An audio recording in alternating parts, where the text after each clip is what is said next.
Dito sa Purok 2, Barangay Bato, Bayabas, Turil. Dito matatagpuan ang isang bumubukal na lawa na parang isang bulkan. Ito po ang na-viral nung binisita po ni Jessica Soho. Sa tabi lang ito ng Banos Cafe, kung saan na merong trail dito kung saan bumababa yung mga downhill galing sa Tagurano.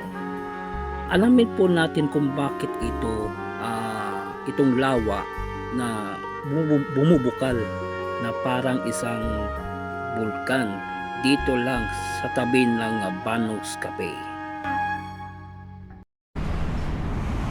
안녕하세요 여러분, 잘 지냈어요? 보고 싶고 해보고서 만나서 반갑습니다. Ako po si Christopher Patal. Ngayon po puntahan po natin sa may Bayabas, Turil, yung isang lawa na kumukulo yung tubig na para daw bulkan. So tingnan po natin. So tara, let's go.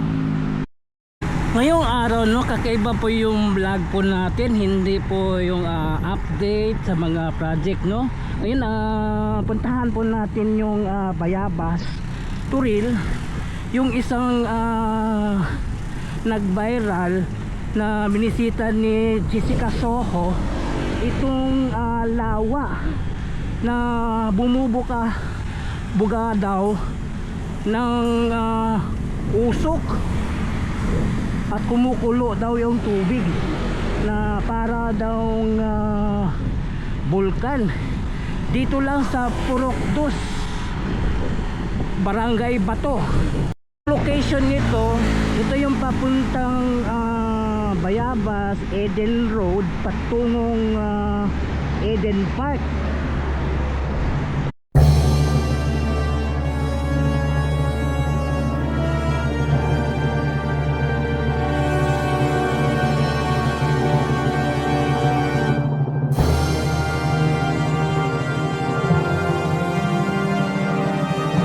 Dito sa Purok 2, Barangay Bato, Bayabas, Turil.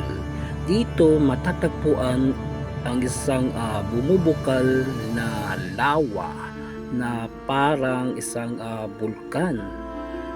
Ito po ang na-viral nung binisita po ni Jessica Soho. Sa tabi lang ito ng Banos Cafe, kung saan na merong trail dito kung saan bumababa yung mga downhill galing sa Tagurano. Alamin po natin kung bakit itong lawa na bumubukal na parang isang bulkan dito lang sa tabi ng Banos Cafe.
So dito malapit lang itong Kawano. So unahin muna natin, tingnan natin itong trail dito.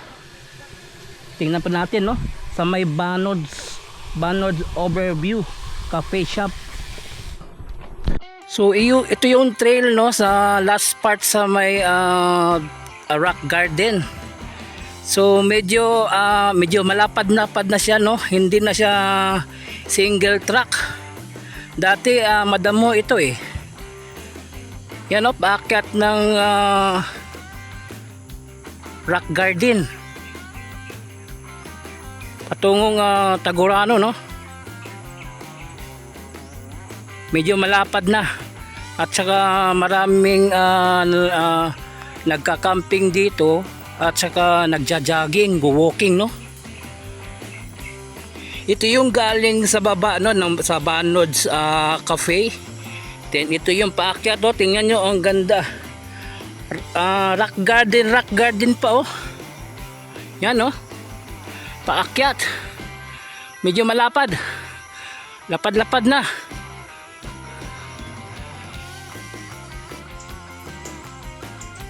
Wow!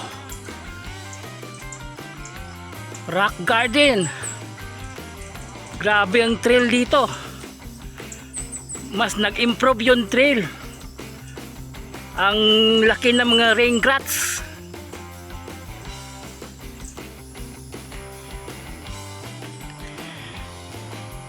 So ito na yung rock garden patungong Tagurano. Tingnan nyo, oh. Wow! Tingnan pa natin sa aerial. Wow! Lumapad yung rock garden.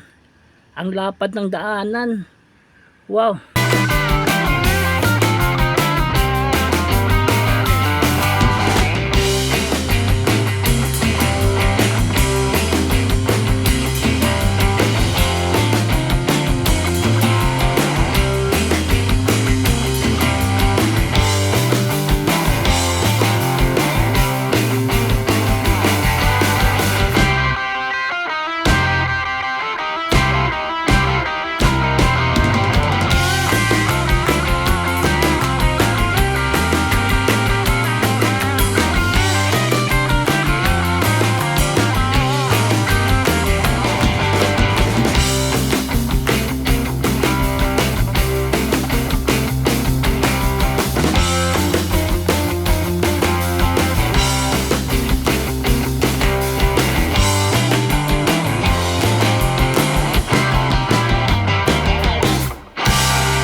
So nandito na tayo, no, sa may Banod overview dito sa may Barangay Bato.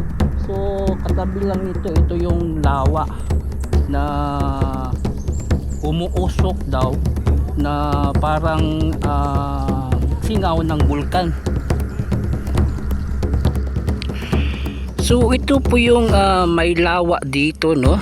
Ito po yung nakita na parang umuusok itong lawa na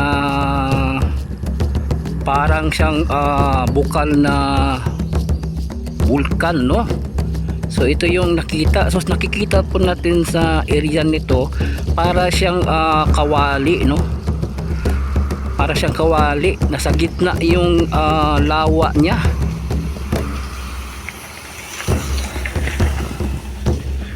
So bali may nakita daw, napag-alaman ko na meron palang nakakita dito galing sa eroplano, na nakita niya ito parang umuusok itong lawa. Napakamalan pala niya na ito ay isang bukal na bulkan, no. So yung pala, meron pala nagsusunog na damo dyan sa tabi ng lawa. Kaya ito napakamalan ito na isang bulkan, isang singaw na bulkan dito. Ito yung lawa, no.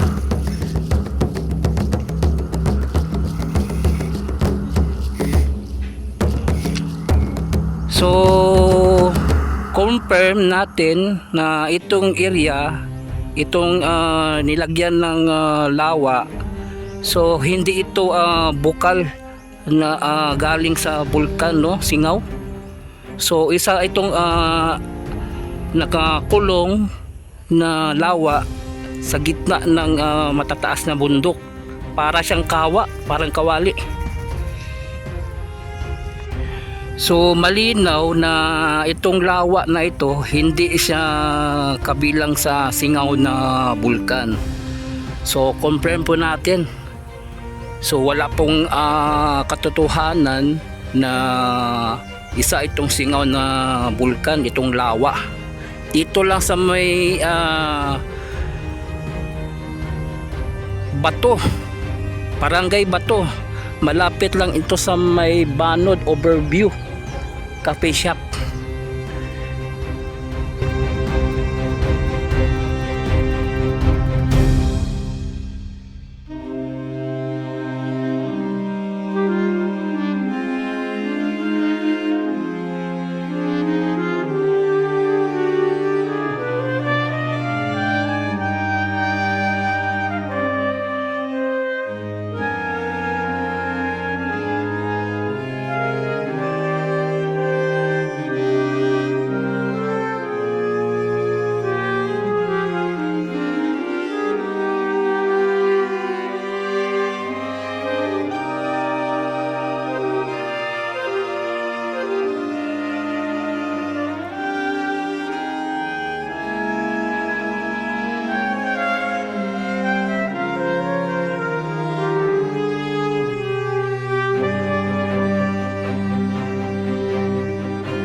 So yun, hanggang dito lang yung update natin dito sa may Barangay Bato, itong lawa na pinakamalan na bulkan, no? So yun, please subscribe to my channel, Chris Picor TV.